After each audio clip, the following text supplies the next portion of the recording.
let's talk about Little Nightmares. Little Nightmares is probably in my top 3 favorite games of all time. And its story, from development to gameplay, is one of the more interesting and unique games I've ever followed.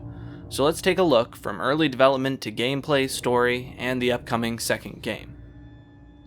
When I first learned about the game, it wasn't called Little Nightmares. It was called Hunger, which does tie into a main theme of the game.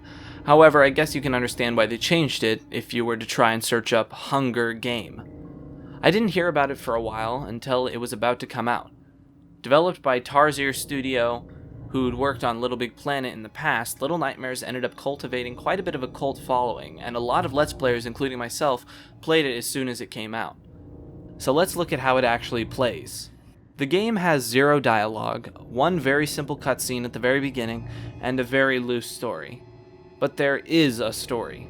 We'll put that on the back burner for now and just talk about the design, gameplay, and characters. The general aesthetic of the game may remind you of Spirited Away. Being my favorite Miyazaki film, I think you can understand why I like it so much. As you move through the underwater resort known as the Maw, your little character, Six, is outsized by almost everything.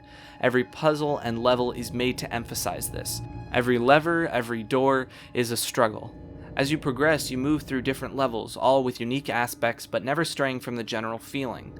And as explained by the game's creators, every piece of design is supposed to emphasize this feeling that the game you're playing is taken from the mind of a child.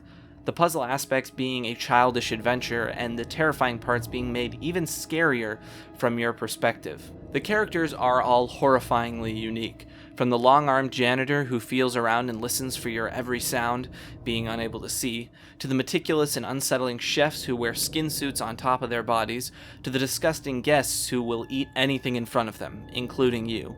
And we can't forget the lady, the regal overseer of the Maw, whose power only has one weakness, her fear of mirrors. Each character is unique, iconic, and functions in different ways, making each interaction interesting. And their dynamic AI and animation style being based on old claymation and stop-motion films definitely adds to this feeling of uneasiness. Each character feels really unique and like they have a place in the world. Let's talk about the story. There's not a lot of specifics. The game opens with Six waking up from a nightmare of the lady. As Six makes her way through the story, this unnatural hunger begins overtaking her. Each time she needs to find more and more extreme ways to eat. All along, she's being chased by all manner of unsettling characters. You slowly begin to learn how the Maw works. Children are raised here until they're big enough to be eaten, where they're shipped off to the kitchen to be prepared for the guests. It's not all bad, though. Six meets a few nice people along the way, including the skittish but friendly gnomes. However, near the end of the game, the hunger overtakes her. Instead of taking the food offered by one of the gnomes, she eats the gnome itself, and we can see an evil shadow version of Six standing above her. Something has begun corrupting her. Finally, in the final boss fight with the lady, Six uses a mirror to defeat her, and her hunger comes once again. Biting into the lady's neck, Six begins to gain some unnatural powers. Now with psychic abilities, she kills anyone who gets in her way. And that's the end. A strange ending? Yes. Are there a lot of loose ends to be tied up? Definitely. But I'm not here to theorize. Plenty of people already have, and I don't think I could say anything that they haven't. But I will say that there is something amazing about the feeling of becoming a badass magical being after spending the whole game running around defenseless.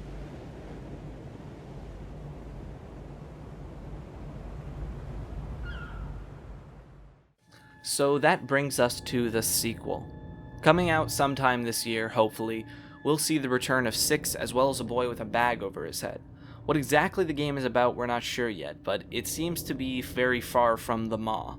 Whatever it brings, I'll be awaiting it excitedly. So, what did you think of this episode of the Creepy Files? I just felt like I needed to get my love for this game out there. It's such a cute, creepy, fun, and unique game that I could replay an endless amount of times. Let me know what you think I should cover next on my Twitter or Instagram, and follow me on Twitch because I got more stuff coming soon. See you all next time.